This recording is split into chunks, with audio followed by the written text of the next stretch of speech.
Class 8 के सभी विद्यार्थी ध्यान दें। आज की इस क्लास के अंतर्गत वार्षिक परीक्षा के लिए हम सामाजिक विज्ञान का सेट बी पढ़ेंगे। तो पिछले वीडियो में मैंने आपको बताया था कि मैं आपको 4 सेट दूंगी, चारों सेट भी मैंने आपको बताए थे। तो पिछले वीडियो में सेट ए हमने पढ़ लिया है, आज हम सेट बी पढ़ेंगे, फुल सॉल्यूशन के साथ पढ़ेंगे। जितने भी आपके प्रश्न रहेंगे इस वीडियो में, सभी के आंसर मैं पीडीएफ के द्वारा आपको दूंगी। तो चलिए शुरू करते हैं हमारा पहला प्रश्न। तो पहला प्रश्न है बहुविकल्पी प्रश्न। पहला है, किस व्यवस्था के अंतर्गत कंपनी के द्वारा राजाओं और तालुकेदारों को जमींदारों के रूप में मान्यता दी गई? तो इसका आंसर रहेगा आपका जो स्थायी बंदोबस्त। इसका आंसर आपका रहेगा क्या है? स्थायी बंदोबस्त, इनको मान्यता दी गई थी। दूसरा है 1835 का शिक्षा अधिनियम आधारित था। तो ये शिक्षा नियम किस पर आधारित था? थॉमस बेबिंगटन मैकाले के विवरण के आधार पर। तो ये आ नंबर वाला ही इसका सही रहेगा।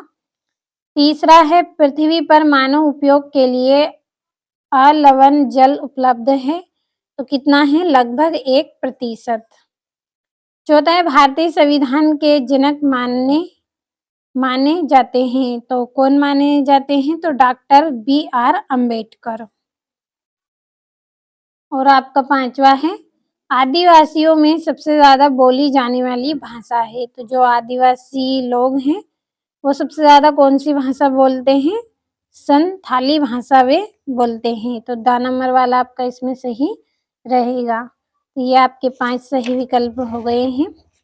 अगला जो प्रश्न है आपका, इसमें आपको रिक्त स्थान की पूर्ति करनी है।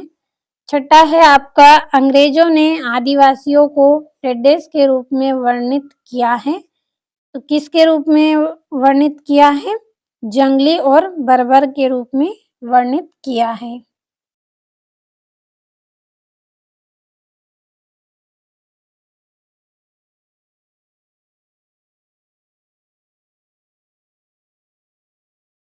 जंगली और बर्बर के रूप में।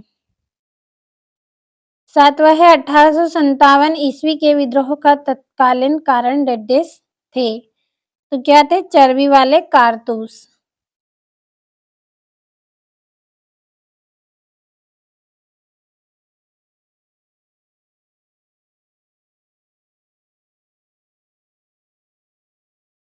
चर्बी वाले कारतूस। अगला है, हवा एक सर्वव्यापक संसाधन है जो रेड्डेस पाई जाती है।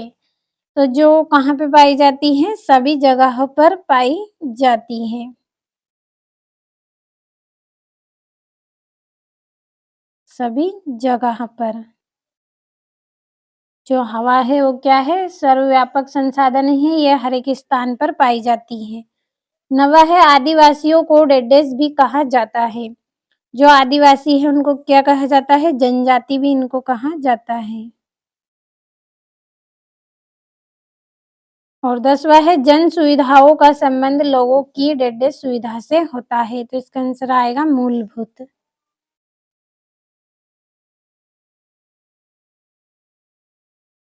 और ये आपका अति लघु त्रि के प्रश्न है।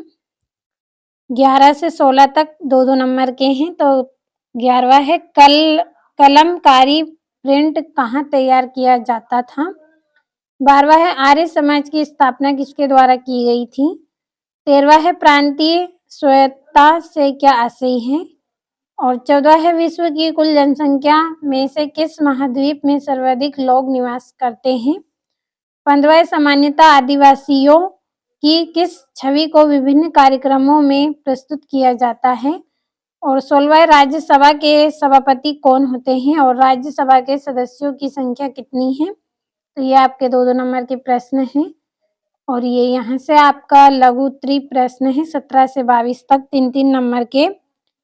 इजाजतनामे से क्या आशय था? 18वां है, चार्ल्स वुड के में क्या संदेश लिखा था? 19वां है, विश्व के कौन कौन से प्रदेश जल की कमी की समस्या का सामना कर रहे हैं? और 20वां है, उद्योगों को किन आधारों पर वर्गीकृत किया जाता है? और 21वां है, कोई भी पराधीन देश अपने फैसले स्वयं नहीं ले सकता, हमें अपने फैसले लेने का अधिकार कब मिला। 22वां है, हमारे देश में सर्वाधिक जनजाति वाले राज्य कौन-कौन से हैं। तो ये 3-3 नंबर के पूरे प्रश्न हैं। मोस्ट इम्पोर्टेंट क्वेश्चन ही मैंने आपको बताए हैं, वार्षिक परीक्षा की तैयारी के लिए कंप्लीट करना है और साथ में पीडीएफ भी आपको मिलेगी इसी वीडियो में। तो पूरे प्रश्नों को आंसर सहित पढ़ना है आपको। और ये 23वां प्रश्न है आपका, दीर्घ उत्तरीय प्रश्न है 5-5 नंबर के। अंग्रेज भारतीय किसानों को विभिन्न भागों में किस प्रकार की फसलें उगाने को मजबूर करते थे और क्यों। 24वां है, वनों से होने वाले लाभ लिखिए। 25वां है, फौजदारी और दीवानी कानून में कोई दो अंतर लिखिए। और अंतिम है, केंद्र सरकार की आय के स्रोत कौन-कौन से हैं। तो आज की इस क्लास में कुल 26 प्रश्न मैंने आपको मोस्ट इम्पोर्टेंट बताए हैं। अच्छे से आपको कंप्लीट इनको करना है। तो पिछले वीडियो में सेट ए मैंने आपको बताया है और आज सेट बी हमने पढ़ लिया है। अगली वीडियो में सेट सी मैं आपको बताऊंगी। जब तक इन पूरे प्रश्नों को आप अच्छे से कंप्लीट करें। तो ये आपका सोशल साइंस का 11वां प्रश्न है और ये 12वां है। उत्तर है ये आपका, आंध्र प्रदेश के बुनककारों द्वारा कलमकारी प्रिंट तैयार किया जाता था। इसमें कलाकृतियों के किनारों को फूल पत्तियों के आकर्षण नमूने से सजाया जाता था। और ये 12वां है, स्वामी दयानंद सरस्वती जी ने 1875 में आर्य समाज की नींव रखी और उन्होंने विधवा पुनः विवाह का समर्थन किया।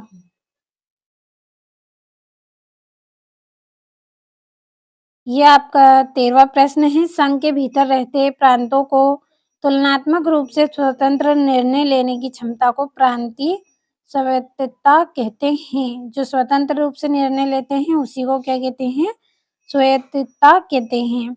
और ये 14वां है आपका, विश्व की कुल जनसंख्या से एशिया महाद्वीप में दुनिया के सर्वाधिक लोग निवास करते हैं। और एशिया महाद्वीप में सर्वाधिक जनसंख्या वाले देश चीन, भारत, बांग्लादेश, पाकिस्तान, इंडोनेशिया है। और ये 15वां है। तो आप अच्छे से स्क्रीनशॉट लेते चले इन प्रश्नों का।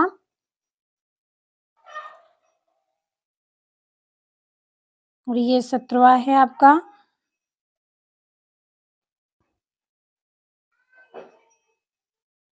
ये 18वां प्रश्न है आपका।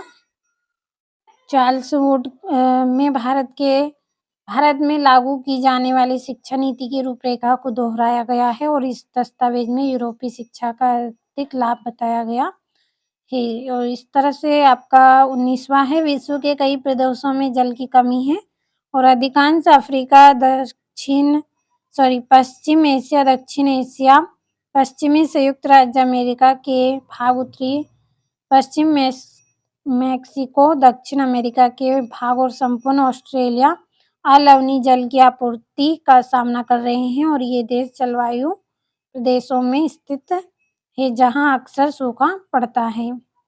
तो इस तरह से बाकी के आपके प्रश्न हैं। अगर सभी प्रश्नों को पढ़ेंगे तो बहुत अधिक समय लगेगा। आप केवल स्क्रीनशॉट लीजिए और अच्छे से पढ़ लीजिए। और जो मेन शब्द हैं उनको आप ज़्यादा करके याद करें। ये आप यहाँ से केवल 22वें प्रश्न का ही स्क्रीनशॉट लें। और ये आपका 23वां।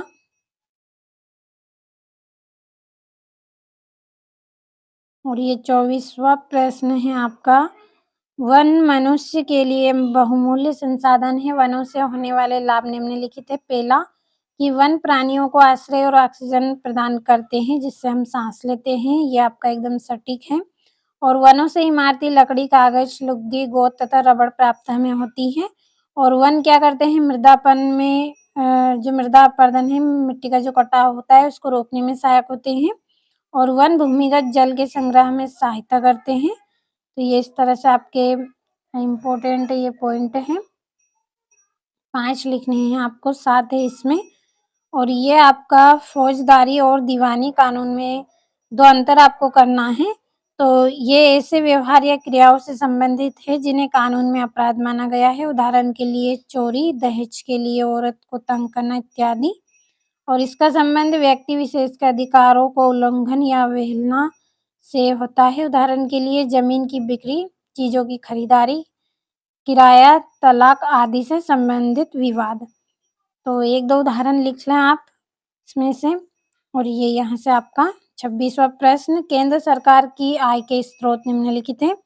पहला, सीमा शुल्क इसे आयात निर्यात कर भी कहते हैं, और केंद्रीय उत्पादन कर इसे उत्पादित वस्तु पर केंद्र सरकार लगाती है। तो ये आपके 5 हैं। पढ़ लीजिएगा अच्छे से आप सभी पॉइंट को और अच्छे से कंप्लीट कर